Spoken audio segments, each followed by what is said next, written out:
يا أهل الكتاب لا تغلوا في دينكم ولا تقولوا على الله إلا الحق إنما المسيح عيسى ابن مريم رسول الله وكلمته ألقاها إلى مريم وروح منه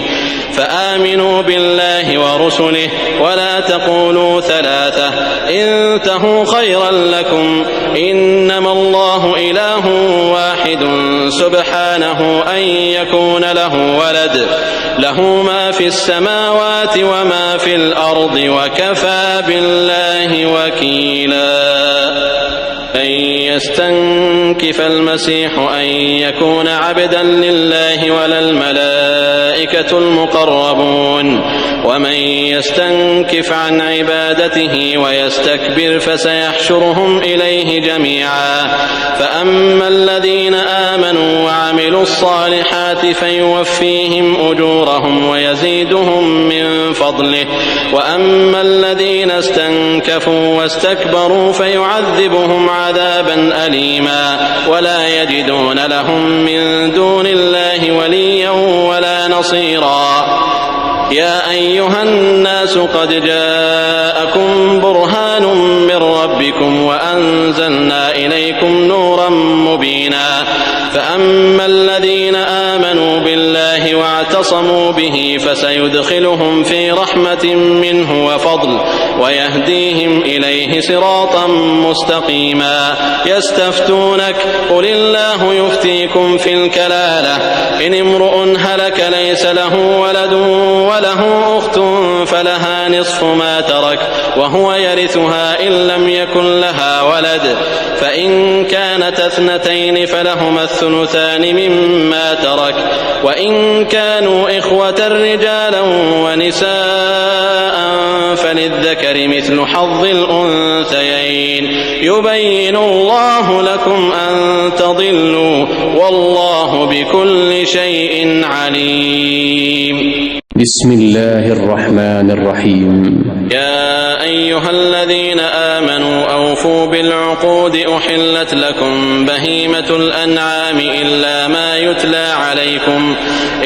ما يتلى عليكم غير محل الصيد وأنتم حرم إن الله يحكم ما يريد. يا أيها الذين آمنوا لا تحلوا شعائر الله ولا الشهر الحرام ولا الهدي ولا القلائد ولا آمين البيت الحرام يبتغون فضلا من ربهم ورضوانا وإذا حللتم فاصطادوا ولا يجرمنكم شنآن قوم أن صدوكم عن المسجد الحرام أن تعتدوا وتعاونوا على البر والتقوى ولا تعاونوا على الإثم والعدوان واتقوا الله إن الله شديد العقاب. حرمت عليكم الميتة والدم ولحم الخنزير وما أهل لغير الله به والمنخنقة والموقوذة والمتردية والنطيحة وما أكل السبع إلا ما ذكيتم وما ذبح على النصب وأن تستقسموا بالأزلام ذلكم فسق. اليوم يئس الذين كفروا من دينكم فلا تخشوهم واخشون اليوم أكملت لكم دينكم وأتممت عليكم نعمتي ورضيت لكم الإسلام دينا فمن اضطر في مخمصة غير متجانف لإثم فإن الله غفور رحيم. يسألونك ماذا أحل لهم قل أحل لكم الطيبات وما علمتم من الجوارح مكلبين تعلمونهن مما علمكم الله فكلوا مما أمسكن عليكم واذكروا اسم الله عليه واتقوا الله إن الله سريع الحساب. اليوم أحل لكم الطيبات وطعام الذين أوتوا الكتاب حل لكم وطعامكم حل لهم والمحصنات من المؤمنات والمحصنات من الذين أوتوا الكتاب من قبلكم إذا آتيتموهن أجورهن محصنين غير مسافحين ولا متخذي أخدان ومن يكفر بالإيمان فقد حبط عمله وهو في الآخرة من الخاسرين. يا أيها الذين آمنوا إذا قمتم إلى الصلاة فاغسلوا وجوهكم وأيديكم إلى المرافق وامسحوا برؤوسكم وأرجلكم إلى الكعبين وإن كنتم جنبا فاطهروا وإن كنتم مرضى أو على سفر أو جاء أحد منكم من الغائط